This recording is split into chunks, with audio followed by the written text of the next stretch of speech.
Welcome, everyone, to this webinar series brought to you by the Roundglass India Center at Seattle University. Seattle University was founded over 125 years ago by Jesuits and is now one of the largest private universities in the Northwest of the United States. My name is Sital Kalantry, and I'm an Associate Dean and Professor of Law at the Seattle University Law School, as well as the founding director of the Roundglass India Center. As an expert in comparative law and human rights, I've studied India and the United States for over 2 decades. I have 2 books and dozens of articles on Indian law. Prior to Seattle University, I was a professor at Cornell Law School for 15 years. And the Roundglass India Center is one of the few academic centers devoted to the study of India and Indian Americans. We are so grateful to entrepreneur Sunny Singh, whose generous grant created the center. Our center has 3 main goals: to educate our communities about issues impacting us through evidence-based information and cutting-edge research. Second, the center works to connect India to the US by creating opportunities for cross-cultural learning and exchange to promote international cooperation and develop culturally competent students. The center also works to promote justice in both India and the United States through philanthropy and academic research. Our audience today are people from 7 countries and 12 states in the US. Welcome, everybody. We'll have a short period of time at the end of the hour to answer audience questions, and you can put your questions either now, if you want, in the Q&A tab.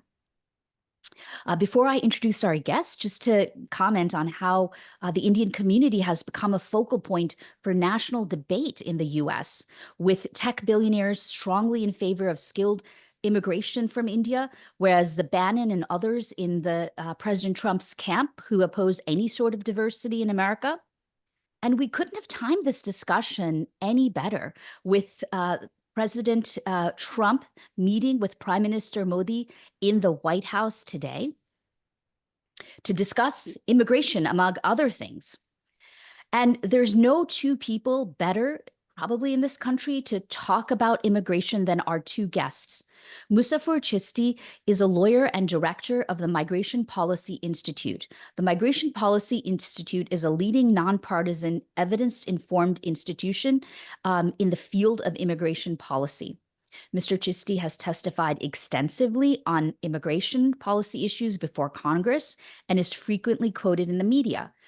He has received numerous awards, one from the New York State Governor on being an outstanding Asian American, a recipient of the Ellis Island Medal of Honor.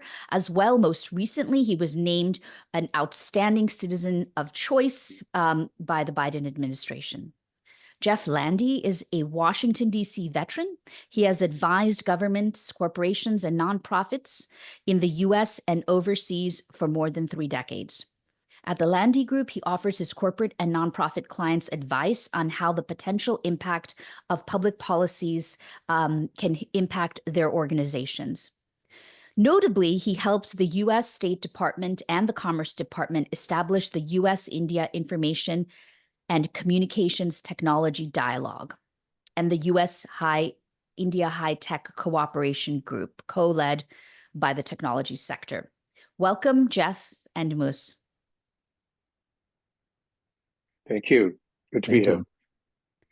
So I'm going to start with I want to cover 4 general themes, deportation of undocumented Indians, liminal status of Indian workers, and the impact of birthright citizenship, as well as legal immigration of Indians in the US and the prospects for that in the future.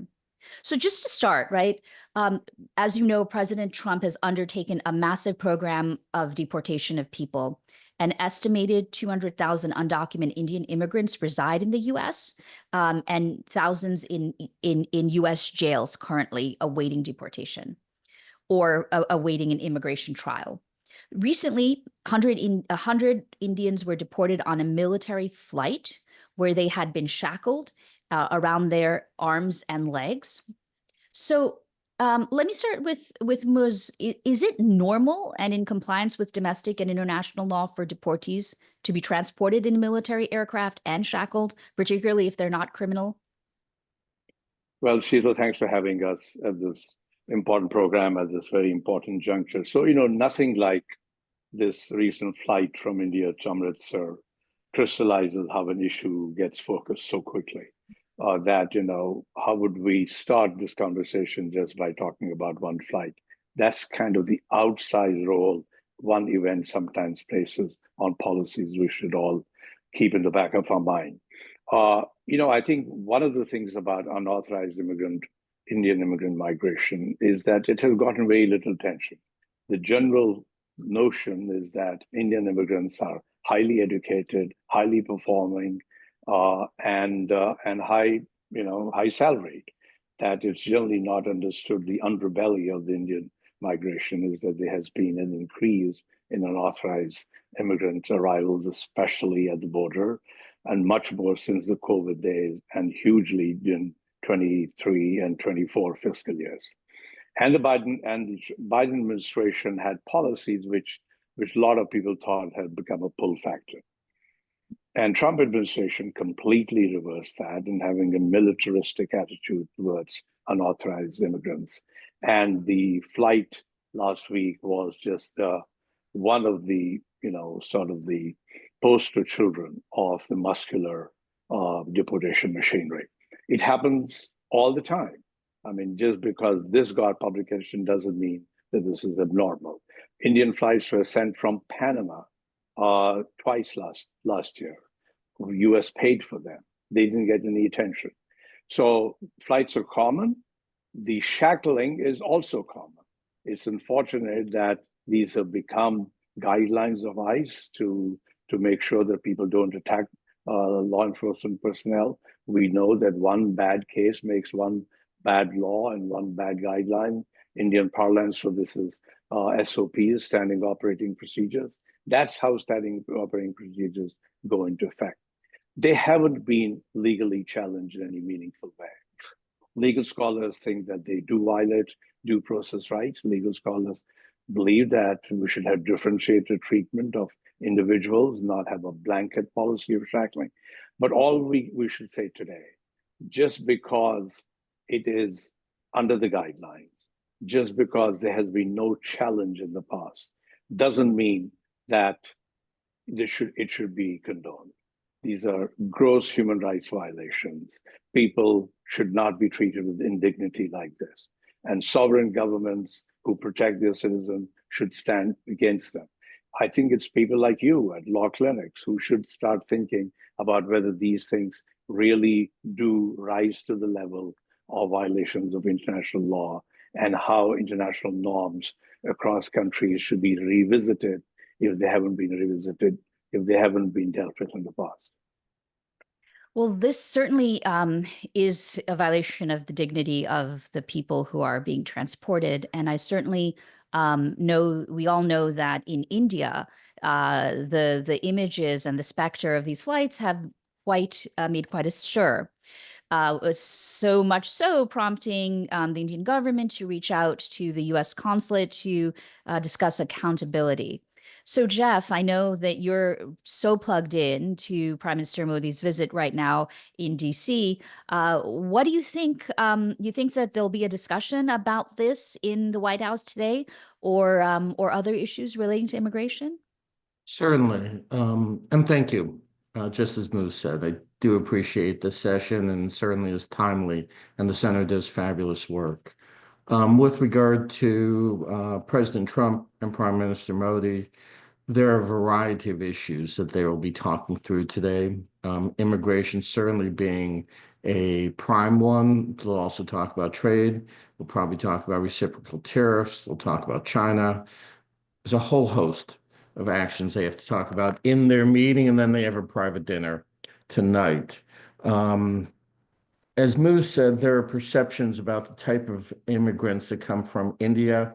There's also a perception that all of the undocumented population likely comes in through the southern border, and we see those large numbers of individuals. Many of the Indians that we're talking about are actually visa overstayers, as opposed to entering the country illegally, and many of them have also come through the northern border instead. With regard to your specific question, Yes, this will certainly come up. I can tell you that staff in the two governments have been talking about this. The imagery of the Indians who were repatriated did not play well in India. Whether or not that's going to matter in Washington when it's taken up by the Prime Minister, we'll have to see. We'll also have to see how strongly the Prime Minister pushes this, given the other items on his agenda. And just to follow up on that, Jeff, what do you right before upcoming this prior to this visit with Prime Minister Modi, you had heard Jaishankar, the foreign minister, and others in India talking about, well, we'll take them, we'll take 18,000, we'll take as many as possible. Now, is that just sort of good PR, or is it actually meaningful? Because honestly, if you're an Indian citizen, you're entitled to go to India anyway, and were they already taking these flights? Well, it's not a question of whether the individual wants to go back to India. The question is whether the United States government can send them forcibly back to India and whether India will repatriate them. And we get into a bit of a numbers game here also. India has a history of anybody who the United States can demonstrate as an Indian citizen who is going to be deported. The country has been willing to take them back. They've been partners with the United States with this. We run into some differences on numbers. We'll get to this later in webinar 2, but past estimates from the number of undocumented Indians in America have ranged between 700,000 and 800,000. MPI has done some fabulous work recently to demonstrate, along with others, that that number is vastly inflated, and it comes in more around 199,000. But to the Trump administration, that's still a large number. And there's a very sharp difference between 199,000 and the 19,000 that Jaishankar said that India will take back. What he said specifically is that India is willing to take back anybody who can be demonstrated to be an Indian citizen.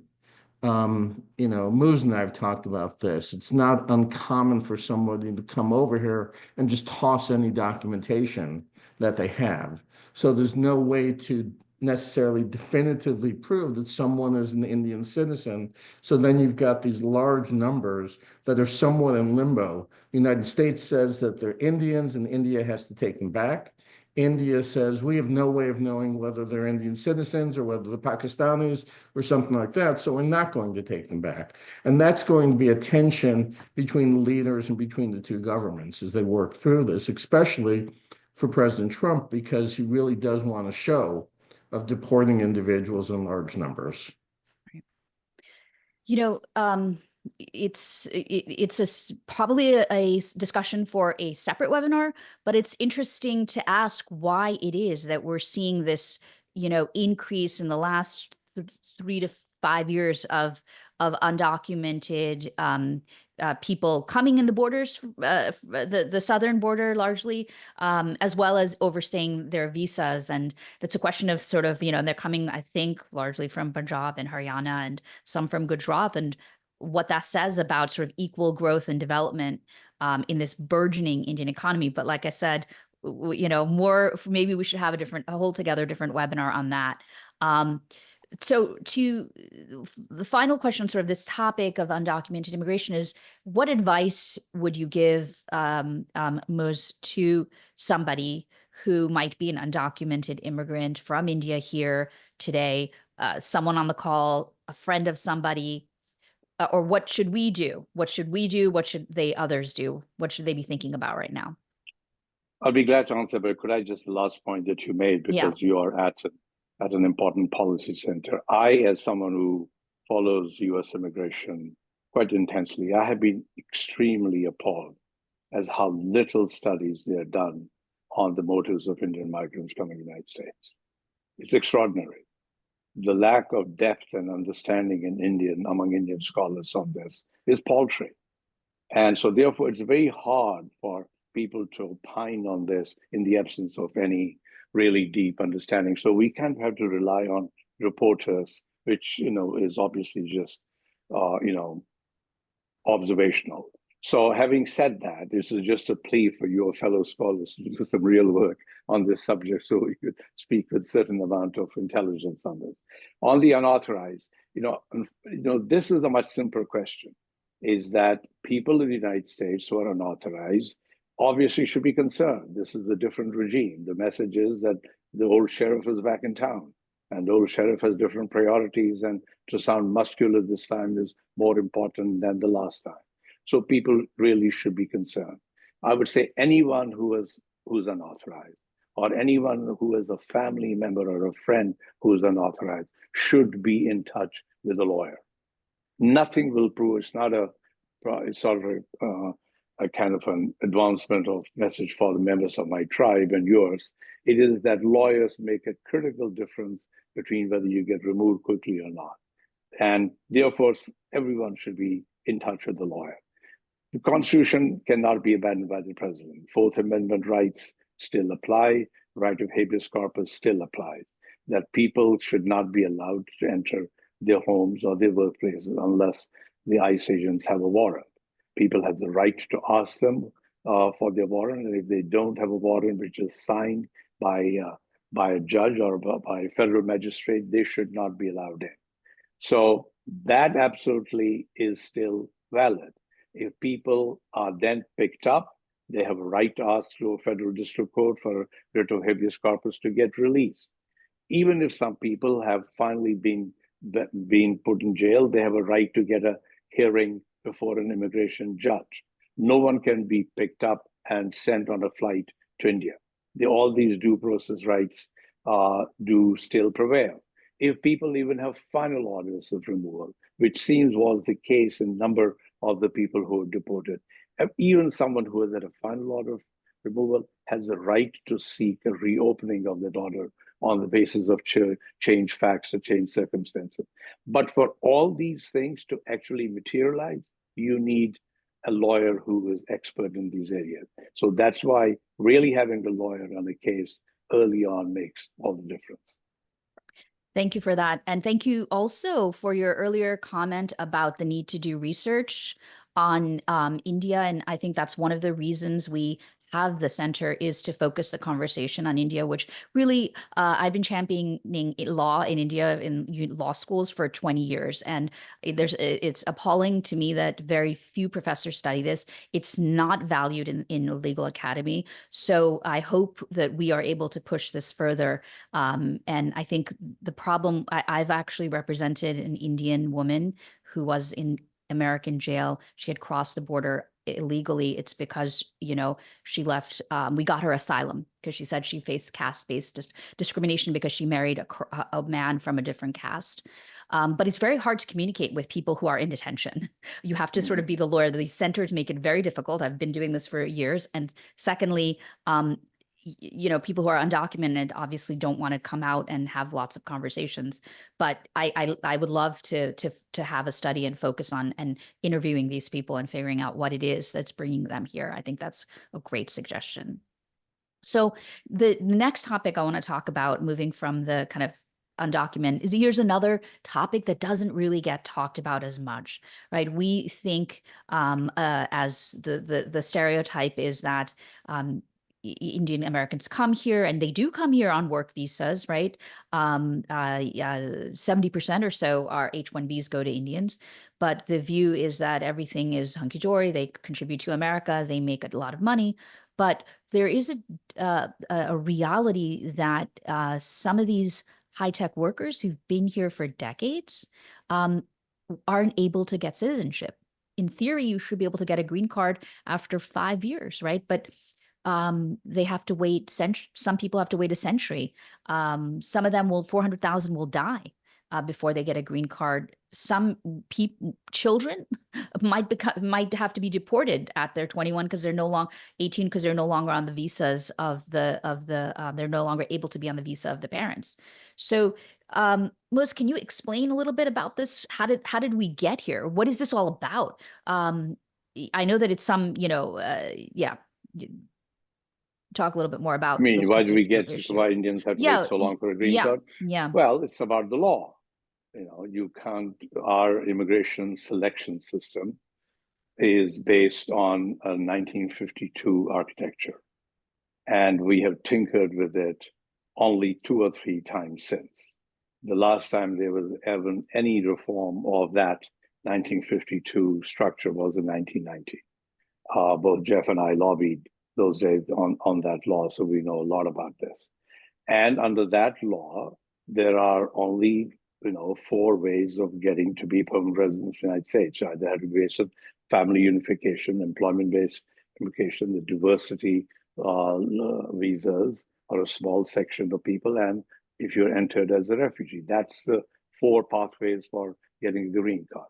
So the critical part that has affected Indians a lot is employment-based immigration visa. That only 140,000 green cards in this whole selection system are reserved for people on the basis of their demonstrated skill through a labor certification or direct employment-based sponsorship. That includes spouses and kids of the basic visa holder. So in the sense, only about 7% of our legal immigration is reserved for people with employment-based sponsorship. And as you said, most of them in our present system today come through people who graduate from H-1Bs to the categories of employment-based sponsorship, and they're backlogged. And we also have a per country limit that no country should get more than 7% of the total visas. So therefore, when you have most people graduating out of H-1Bs are Indians, and then there is a 140,000 cap, and there's a 7% limit for each country, that's your bottleneck.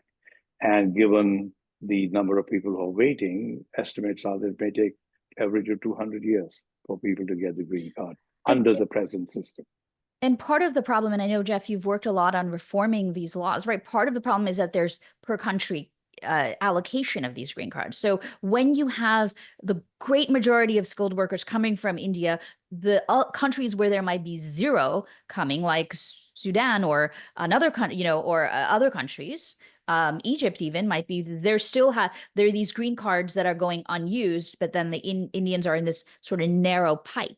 And everybody's waiting on this long line because it's such a narrow, pathway to get in. Right. And these prospects, generally, right, immigration reform, we wouldn't have been here if immigration reform had happened. So let me know the work you've done and what you think are the prospects for this reform. Sure. And I'm also going to add one other factor. There's a cap on H-1B visas, since we're talking about that. And there have been efforts over the years both to change the maximum number of H-1B visas allocated each year, as well as to change the number of green cards available each year. On the H-1B cap, that effort was successful 3 times in the 90s, and they kept ratcheting it up for 3-year increments. And then that last time that it got ratcheted up was in the height of the recession, and it came crashing back down to 65,000, where it stayed, plus the additional 20,000. That's not going to change anytime soon. On the green card issue, that per country cap, there have been some really strong efforts to try to push that forward. There has been support, overwhelming support in Congress to increase that number or to eliminate that per country cap while allowing some grandfathering provisions to take care of some of those in the backlog. But each and every time that legislation is advanced, it's ultimately gotten caught up in the Senate, and it's gotten killed because of the filibuster rule, and also because, as we've all indicated, immigration legislation, by and large, does not move in Congress. So anytime something is moving, other members of Congress want to stick on unrelated immigration provisions to that bill that make it more difficult and more toxic in some instances. So even when they've gotten close to passing that per country limit bill, they've ultimately failed to get the 60 votes necessary to overcome a filibuster and allow the bill to come up for a vote in the Senate. And I don't see that changing there, Right. especially in this climate right now. Right. Yeah. And it is unfortunate that if we were able to get legislation going, not just for Indian Americans, but for all of the, millions of undocumented people, it could have given them a pathway to citizenship who've been living here for decades and decades. So, And if I can just say also, it's Indians and Chinese that really have the backlog. right. And Chinese nationals, China, pose particular difficulties in Washington right now, and they're under attack. And then on the high skilled visas, even though you've noted quite correctly in my mind the tremendous skills that Indian nationals bring to America, there is a bifurcated view here. There are a number of politicians, including some very senior officials in the Trump administration, who believe that the Indian nationals that are coming on H-1Bs and L-1s actually do more harm to America and take U.S. jobs or facilitate the offshoring of work rather than benefiting U.S. companies, U.S. economies, growing their overall pie, which I would say there's an overwhelming amount of evidence to demonstrate that they actually do. There's also a difference now in the way that this debate is happening. It used to be you had the Bannons and Stephen Millers and such on one side saying that these visa programs are just bad. And then you had others, largely in industry or academia, noting the tremendous benefits of these programs. Now you have people like Elon Musk in the mix who are saying that the visa programs are good and need to continue. But if you really scratch below the surface, what these people are saying are the visa programs are good for the types of individuals that our companies employ, or for certain types of high-skilled talent that we believe that America needs. The rest of the individuals and the rest of the types of companies that historically get large numbers of visas, those should be deprioritized. So that's the real crux Right. of the debate that's happening here right now. Yes, there's definitely a split in the administration on this. Moving a little bit forward, so what do we think? I mean, in Trump 1.0, right? The H-1B visas denial rates increased, delays increased. Any predictions, either of you, on the prospect of that in this administration? Denial rates being more. Yeah, sorry, go ahead. Go Go ahead, ahead, Jeff. Well, I mean, I'll say something, and I'm sure Jeff is more attuned to this. There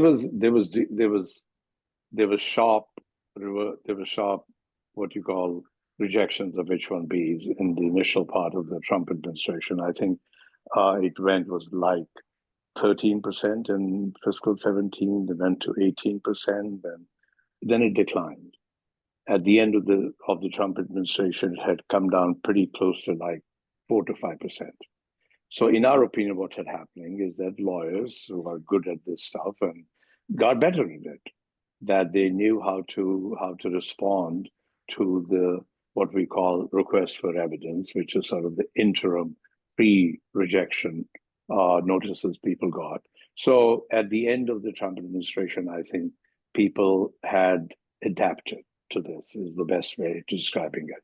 What happened is that there was a sharp decline then towards the end of the Trump administration in H-1s coming in. And to us, that was more of a COVID impact than a Trump impact. That there was actually significant decline in legal immigration, both permanent and non-immigrant, towards the end of the Trump administration. And people saying, oh my God, that was finally Trump push really taking effect. No, it was more a COVID effect than a Trump effect.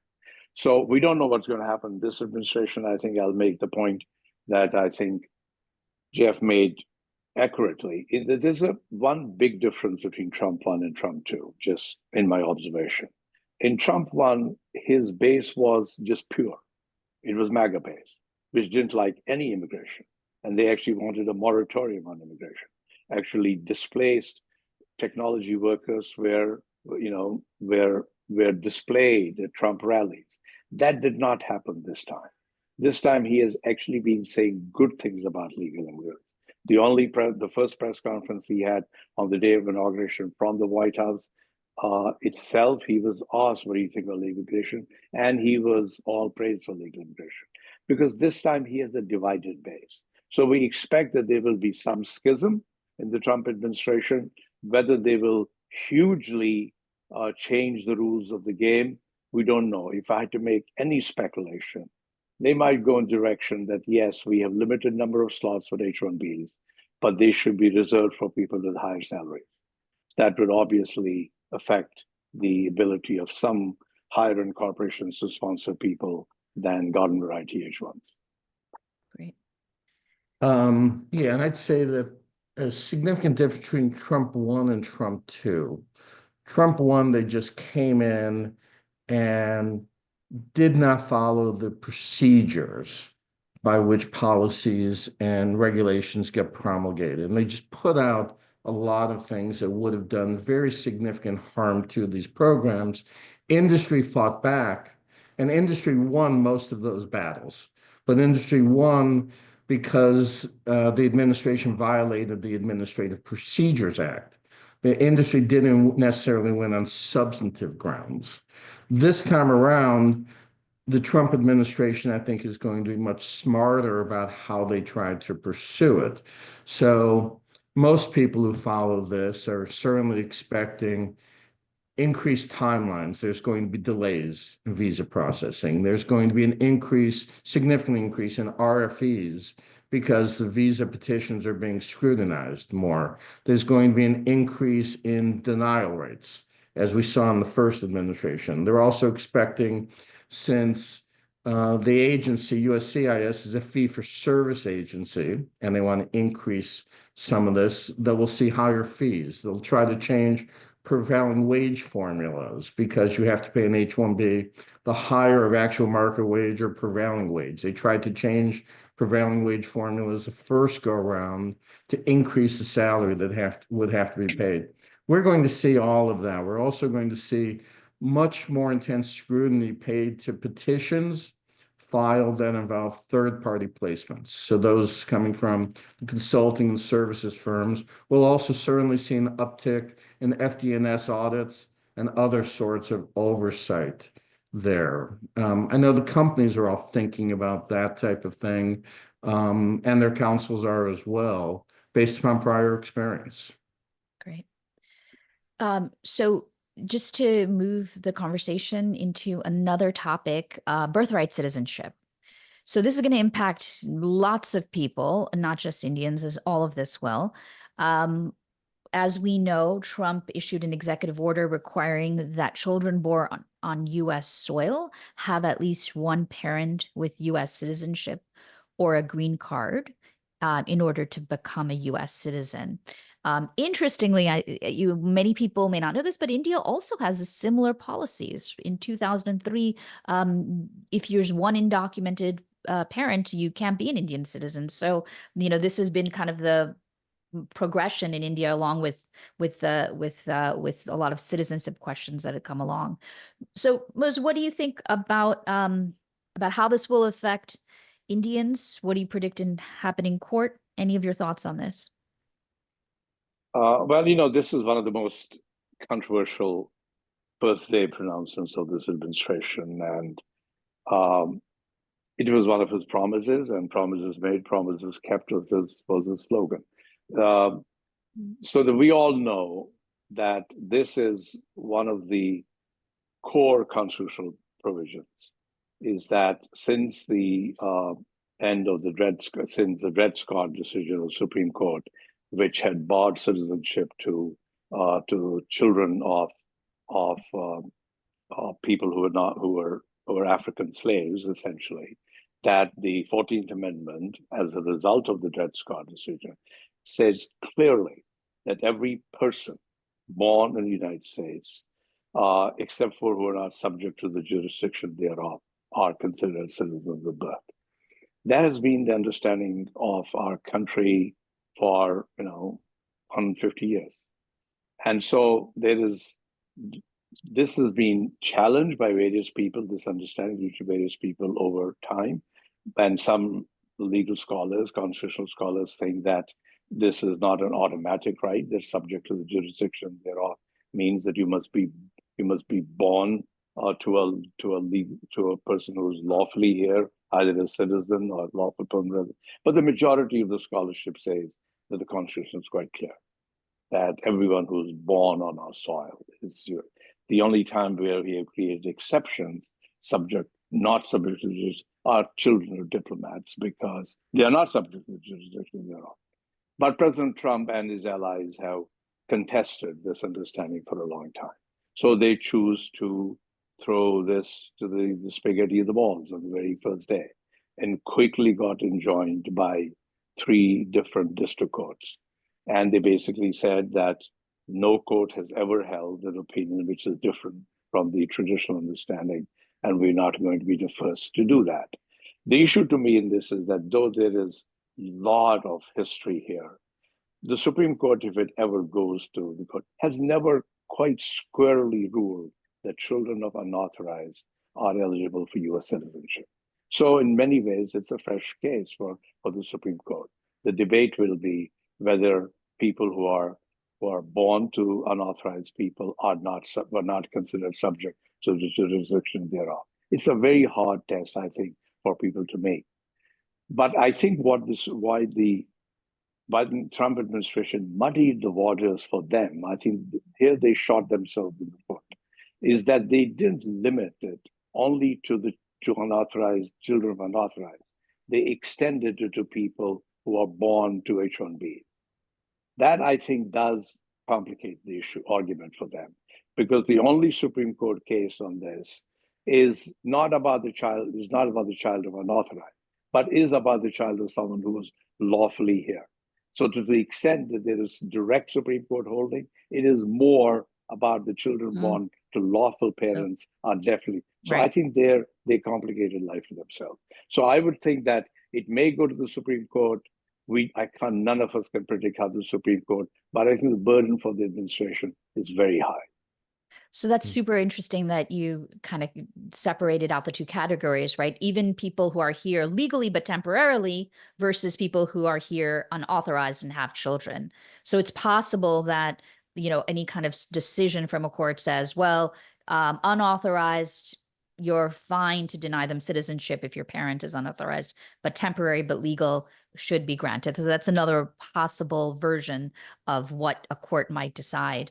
But Jeff, how does there's a tie-in between those people waiting in a green card backlog, right? Who are, let's say, been here for 20 years, 25 years. How does this H-1Bs, people who've been waiting for 25 years, how does this change, if it goes through, impact them? In particular, in terms of a strategy that they had was that they would wait. If they had a U.S. citizen born, if they had a child born while they were here and they became a U.S. citizen, then they became 21, or the citizen could sponsor, their child could sponsor them, right? Sure, I've heard that. I typically hear that argument more by the opponents of immigration, saying people are planning to come here, to have children here so they can be naturally born citizens, and then we can wait 21 years and then they can sponsor us. Personally, I don't see much of any evidence of that sort of plan, and I think that that's just rhetoric that works on one side. Just like I think that for President Trump, he accomplishes what he wants either way this plays out. He's done something he promised during his campaign, and he issued the executive order. If it goes up to the Supreme Court and he wins, then he gets that. If he loses, that will reinforce the messaging that he and Elon Musk and others have been having over the past couple of weeks about these activist courts who are trying to put restraints on policies that the president is trying to put forward. So it all plays in either way for him. It either gives him what he wants or shows that the courts are against him and reinforces that message for his supporters. Interesting, interesting times that we're the courts are actually super active right now and mixed results. So we'll see how that plays out. Yeah, and it's a shame that they're being spun as being partisan political creatures, because I think more often than not, they still are fact-based rulers of the law. Right. Agreed. The final topic to move to, and then I will go to the Q&A. Please, audience members, put in your questions in the Q&A tab. So we would be remiss not to talk about students and student visas. As somebody who works at a university for most of her career, Indian students now are the largest group studying in India, exceeding Chinese in the last few years, right? With 300,000 students. How do we expect this? What has happened in the past? What did Trump do in the past? What do we think the future holds for F1 visas? Either of you or both of you. Well, to the extent, very quickly, to the extent we study this phenomenon, yeah, the student issuance of visas has declined during time, I think. But that doesn't mean the rejection rate. This is the problem with studies. We just assume that students decline, therefore Trump must have really put a clamp. I really want to caution people about how they read study. We also know that the two of the largest countries of sending foreign students are China and Saudi Arabia. And both those regimes had started showing less and less support for their students to come to the United States in the last few years. There's been the number of scholarships offered and all that has really declined from those countries. I would say the similar phenomenon, not slightly different, but not understood well, is that it's expensive to come to the US to study.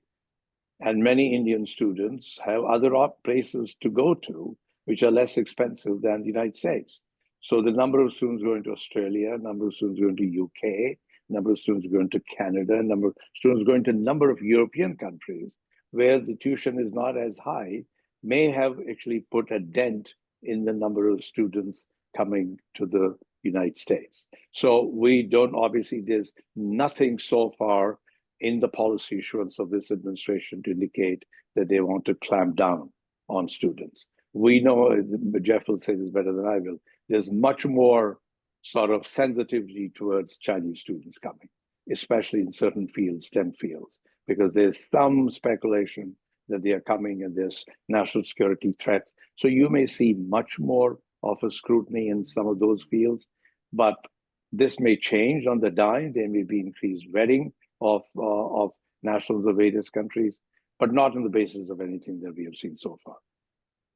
Right. And from what I hear from friends who have children who reside overseas, India, Africa, et cetera, but particularly Indians, they're concerned in a way I haven't heard them be concerned in years past. They read these stories from the past 2, 3, 4 years of a rise in discrimination, anti-Asian sentiment, and such. And that plays in some of people's minds, especially as there are other outlets where they can go study, where the education is as good, and in many cases far less expensive than it is here.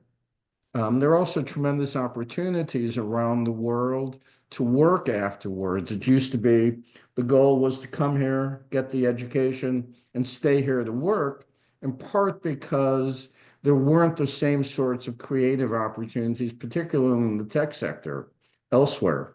That's changing. But in terms of lobbying on this and such, it's a real concern for universities to be able to recruit overseas, to be able to allow the students who want to study in the US to get the visas in a timely fashion to come over. There is an organization that was formed, I think 5 or 6 years ago, the President's Alliance. Um, and it is a group of university presidents that actively lobby Washington on exactly these types of issues. And that's also pulling in and working with industry who would ultimately want to hire some of these students, sponsor some of these students for OPT or H's and such afterwards. So there's a lot of lobbying that's getting done on this. And there are a number of other countries that want that sort of reciprocal exchange of student talent as well. Right.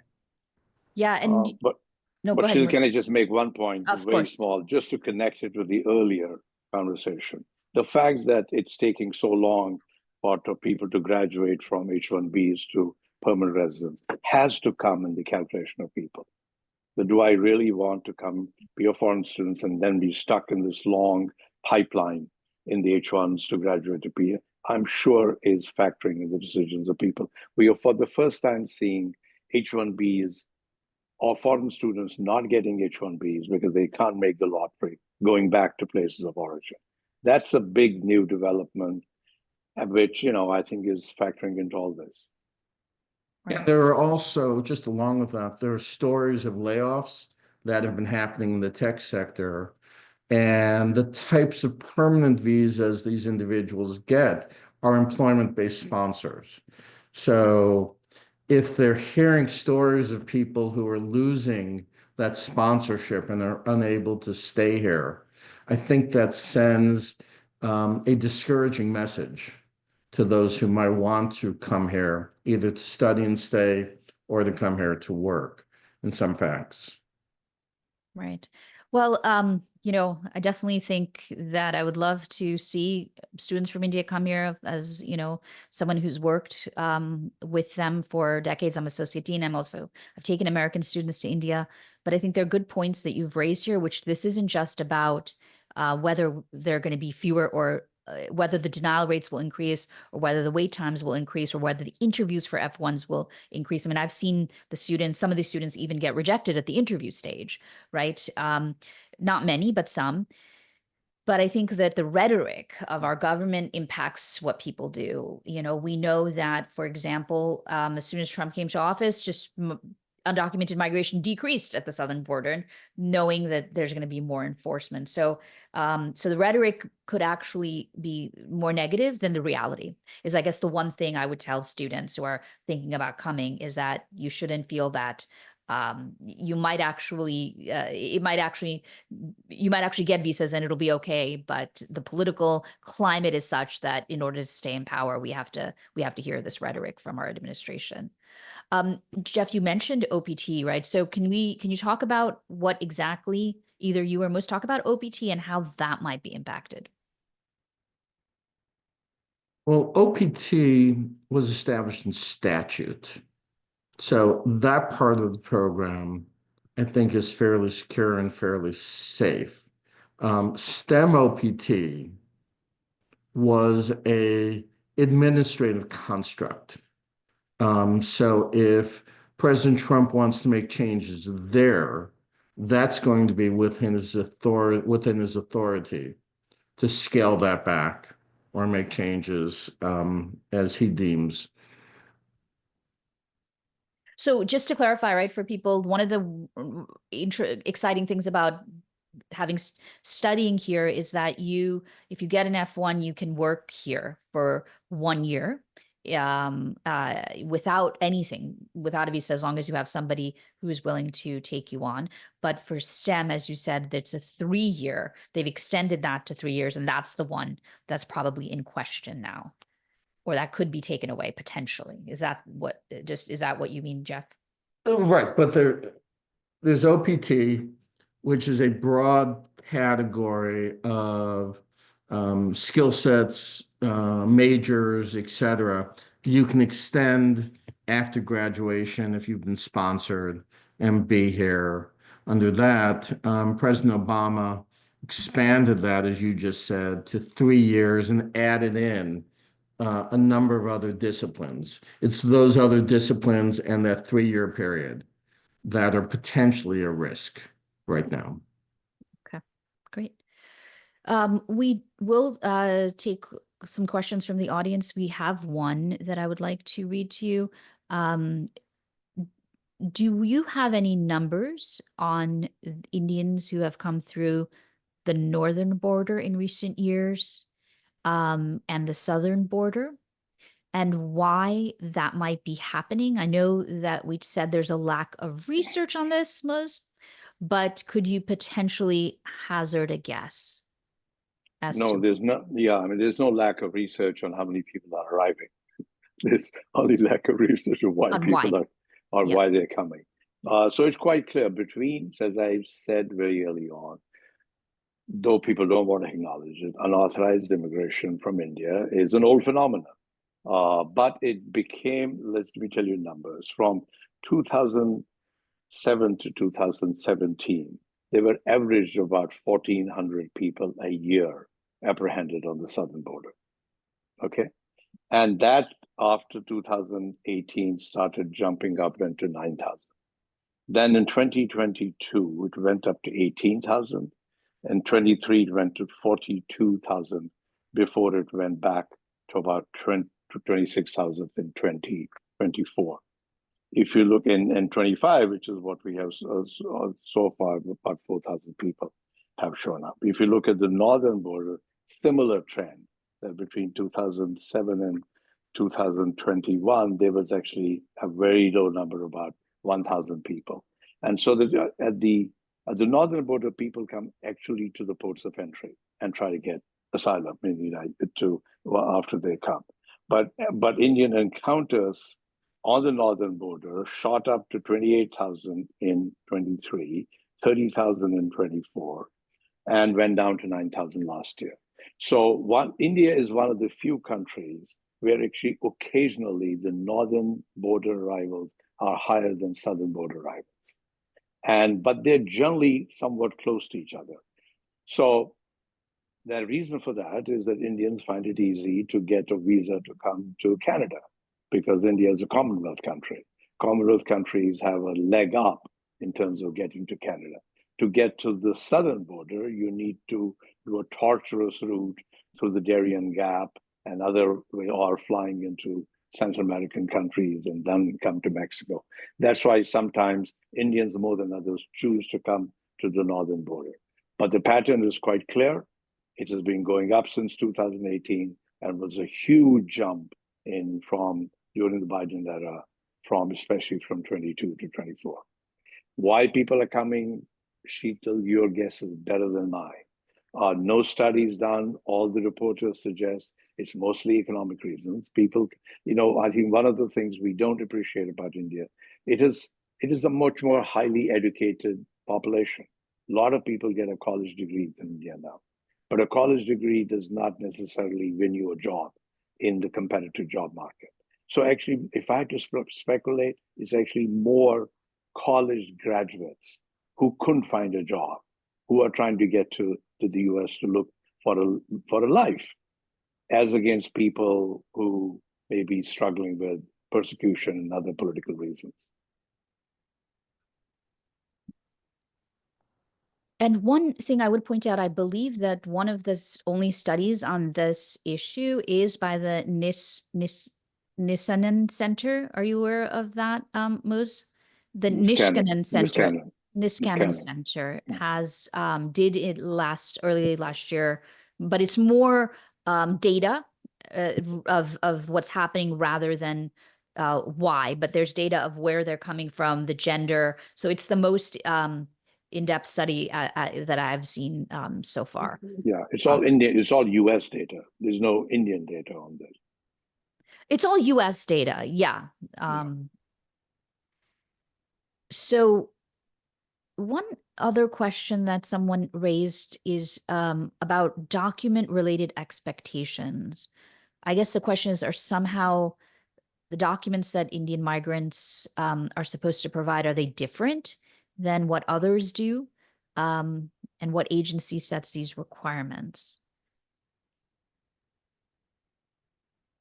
Documents for what? I don't, it's hard to discern what the question is. Well, the Yeah. document requirements, if I'm understanding it, those are set by Department of State and USCIS, U.S. Citizenship and Immigration Services, and those are going to be the same sort of documents for everybody, regardless of nationality. Right. Okay. One final question, you may not know this, is if there are any legal avenues and challenges for Indian immigrants after they've been deported to return here. We don't, I mean, it's a complicated question. There have been cases when people deported have been brought back in. I do think that, for example, that's why we began this conversation by saying how this high-profile one case changes things. I've heard certainly among a lot of human rights advocates that the details about these flights may begin to look like what children in cages was in the first Trump administration. That changed a lot of public opinion on this. So don't be surprised that if there is litigation on this, that people will see whether ICE guidelines were violated, were due process violations. That if that happens, you could see some people being brought in as plaintiffs and some people being brought in as witnesses.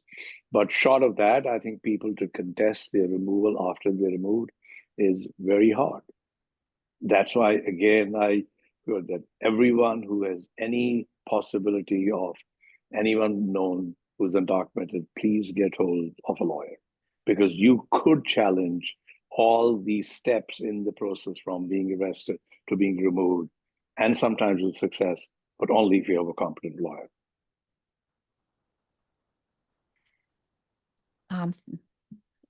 Thank you so much. We are nearing the end of our time, so I wanted to take this time to thank Mus and Jeff for giving us these, taking your time, because I know it's a really busy time for all of you. I know that Jeff has to go to a press briefing with Trump in 2 minutes, and Mus is fighting litigation across the country that's being brought by the DOJ against various cities.